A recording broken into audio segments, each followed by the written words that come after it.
having faith is number one. And at the end of the day, if you're a non-believer that you don't believe in anything, you need to have faith in yourself, because the moment that we start having faith in ourselves, the sky is the limit. What's the number one secret to getting the most out of life? Number one secret is having faith. And what I mean by having faith is that if you don't have faith on a higher power, and to me, I believe in God, so I respect what everybody believes in, but to me, my faith is my God. So I have complete faith in God, and that's what has gotten me, to where I am today, to have all the material things that I have in my life, to have all the personal things that I have in my life, and the non-material things, which are the most important ones, meaning that I'm able to create these amazing, amazing experiences with my family, with my kids, with my wife.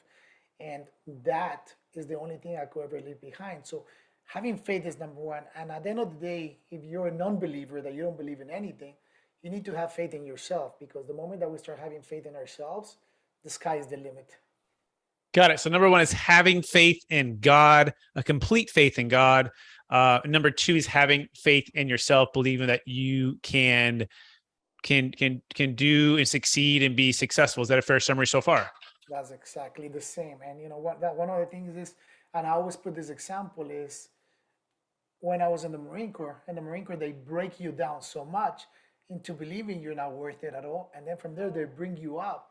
And once you're in the title of a United States Marine, it's like you're like the hottest thing walking on earth, meaning that there's nobody that can take you down. You're invincible. So thinking of that way is, they make you have that faith in you where no matter what happens, no matter what people tell you, no matter what people think of you, pretty much it doesn't matter. All that matters is what you think of yourself, how you see yourself, how you look at yourself, and that's having strong faith in yourself.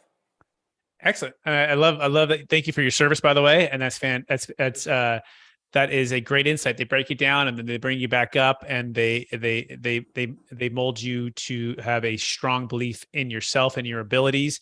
I think that is awesome. So what's the number three secret? Number one is having faith in God. Number two is having faith in yourself. Number three secret to how to get the most out of life. Number three secret is never give up. Don't give up. And a lot of times, a lot of people, and including me, we tend to want to give up on certain things. And I always go back and I give this example that if you really think back when you were a child and you were learning how to ride a bicycle, you started riding the bicycle, you couldn't do it, you fell down, and your dad was there to tell you, or your dad or your mom or whoever was teaching you at the moment, get back up again, dust yourself up, get back up again and try it. And we kept trying and we kept trying and we kept trying until finally we're able to ride a bicycle. And as time goes by, you ride a bicycle without thinking about it. Now, 40 something years later, 30 something years later, after I learned how to ride a bike, I get on a bike, I don't have to think about it twice, and it's just automatically, right? But what happens to a lot of people is that when times get tough, they tend to give up. They stop working on it, and they never get to the point of learning how to successfully do it. So it's never giving up, because if you go back and think about when you learn how to ride a bicycle or when you learn how to do something as a kid and how many times it took until you become good at it, if you bring that same philosophy to yourself as an adult, you're going to be successful because you're not giving up, meaning that you're going to continue going and going and going until you finally succeed. It's going to take some time, but you're eventually going to make it. I think I actually absolutely love that, and that makes sense. Never to give up and to keep pressing forward. I've also heard it said, Edwin, that there's really two motivators in life. There's pain and there's purpose, right? And at first, we're here, and part of it's just survival, right? And getting and you have a chance to get the basic necessities of life, and the basic needs of life and basic desires. And pain is that motivator, but pain is not as strong of a motivator as purpose. In fact, pain is just temporary, because once you're through that pain, we tend to relax or coast, right? It's just Yes. human nature. And when we relax and coast, and we don't have a clear purpose, then we ultimately start to feel pain again, because part of it is we're not living out our God-given abilities. We're not living to our full potential.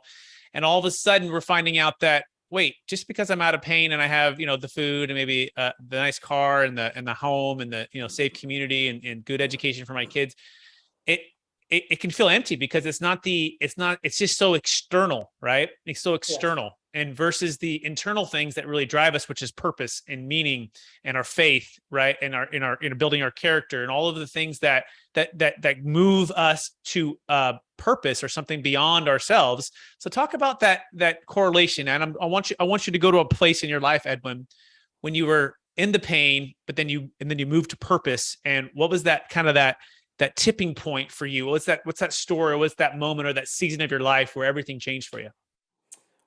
So let's go back, and I love the way that you put pain and purpose, because that's exactly going back into the Marine Corps, because today is my Marine Corps Day topic day. We're getting closer to the Marine Corps birthday, so close to Memorial Day. So let's talk about this. So while I was in the Marines, there's this saying, pain is weakness leaving the body. So when I first started in boot camp, I hated running and I didn't like running and I was overweight. And when I started running, it used to hurt so much. But again, when you start putting that mentality, pain is weakness, leaving the body, once you get over that weakness and once you surpass that weakness, then there's no longer pain. And then it becomes the purpose of having the healthy body, enjoying what you do and having that purpose of what, I need to continue doing this because this is what I like. So whatever you start doing that might be hard for you, we tend not to like. But then eventually, once we overcome that obstacle, we tend to love what we do, and that becomes purposeful. Meaning, for me to grow a business at the beginning, yes, it's a lot of hard work, it's a lot of headaches, it's figuring out how to put the systems in place, figuring out how to put the processes in place. But once I overcome those small obstacles, which is the pain, then it becomes the purpose part. What is the purpose of this business? What do we create? How big do I want it to get? And it's not all about money. It's about, how many people can I employ? Because I know for a fact, my purpose is that the bigger my company gets, the more people that I employ means the more families that I'm able to support, I help out. And that becomes the purpose of some of my businesses. I absolutely love that, how you circled it from starting with your pain and your growth, like such as the Marines and your health, right? Something that was personal. And then you move beyond that to your purpose to be able to, help others, right? And to employ others and to solve those challenges for business owners.